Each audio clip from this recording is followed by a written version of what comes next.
about the design of the pivot table, there are 4 key areas to discuss.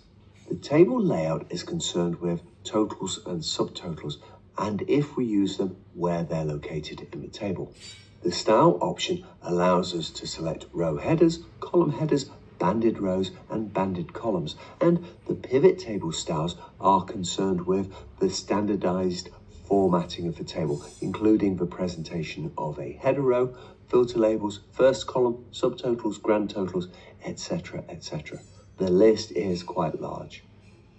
Pivot table styles, therefore, allow us to create and apply a standardized style quickly to the whole table, and they also allow us to create and apply our own styles that might match our organizational brand. Finally, we should think about the formatting of individual items, and we can both manually format fields and values, or we can use conditional formatting within the pivot table. Okay, let's check this out in Excel. So here we are back in my coffee shop sales, and I've created a pivot table that looks at the product in the columns and then the city and then the size of the product that I'm selling in the rows. Then of course, the values is the sum of the price. Now, when we look at changing the design, the majority of what we need to do is in the design tab here. The first thing I'll look at is the report layout. So by default, the report is displayed in compact form. What does that mean? Well, notice this column called row labels. It doesn't mean anything. We actually know we've got product and city. The compact form is too compact to tell us what those row labels are. We'll go and change them later. But for now, let's change the report layout away from the compact form to either outline or tabular. And you can see that the city and the size, the actual row labels, have been introduced for me into column A and column B. So it's very easy for me to now understand the data we're looking at. The other report layout is tabular form. Actually, I quite like this form. It just gives me the data in a very Excel-like format. The blank rows item just allows me to insert a blank line after each item and really just separates the data. If I don't like the blank rows, then of course I can just remove them. Now, you can see we've got some totals on this report. We've got some subtotals. So for example, we're subtotaling the Chicago data and then we're subtotaling the data for Dallas, Houston, etc. We've also got a grand total. So we've got some grand totals for each row, and you can see the total sales for Chicago for large products was just over 14,000. If we scroll to the bottom, then of course, we've got a grand total for each product type as well. So let's just have a look at the positioning and whether we display those totals or not. Let's deal with subtotals first of all. So simply, my first option is not to show subtotals. This will be a case where I probably would want to insert a blank line after each row to separate the data. We can show subtotals at the bottom of the group, which is the default, or we can show subtotals at the top. Now, when the report layout is in a tabular format, you don't have that option.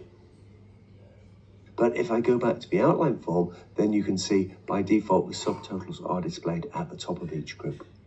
What about grand totals? That's very simple. They're either off or on for rows or columns. So just let me switch them off with the columns here, and the grand total has disappeared from column M. But if I scroll down, then I've still got the grand total for each column.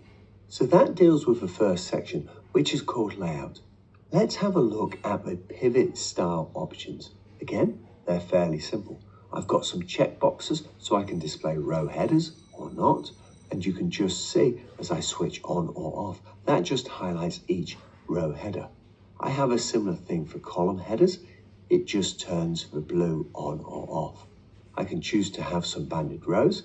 This can be quite useful when we're looking at wide sets of data, and we have banded columns too, useful for long sets of data. I'm just going to change the report layout back to compact form, and I'm going to modify the row labels here just to say city stroke size, because that makes sense when we're looking at this in compact form. I could also change the column labels text field to be something more appropriate, as well as the sum of the price text field. Okay, let's check out the pivot table styles. So here you can see the predefined pivot table styles, and if I wanted to apply this yellow type style, then of course I could just go and select that. Now, let's say I wanted to highlight this field here, and so I'm just going to change the background to yellow. I'll go back to my pivot table styles, and if I wanted to apply a different style, I can right click it and I can apply and clear any existing formatting or apply and maintain any manual formatting that I've done. In this case, we'll apply and clear the formatting. But notice the options that I have here. I could duplicate this style, I could set it as a default. And if we expand the menu here, then I've got the opportunity both to clear the existing style from the pivot table or create a new pivot table style. Here you can see each element that makes up a pivot table, and I can choose the specific formatting for that element. When I've created my own pivot table style, then of course I can set that as the default pivot table style for this document.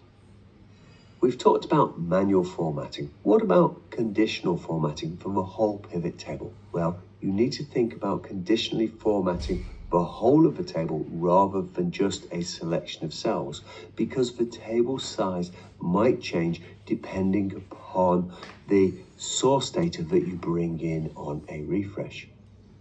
With the cells selected in the pivot table, let's just go and perform some conditional formatting on it. So I'm going to have the top 10%, and I'm going to say that the top 10% should have a green fill with a dark green text, and just click OK. That formats this individual cell, but you can see I've got a smart tag next to it. And if I drop down that smart tag, I've got 3 options to apply the formatting rule to. Now, to apply the formatting rule to the whole pivot table, we always want to choose the third value, which is all cells showing total sales values for size and coffee type. So there's our top 10% across the whole of that pivot table. Remember, anytime you create or modify an existing rule, it's always the third option you want here to apply that rule to a whole table.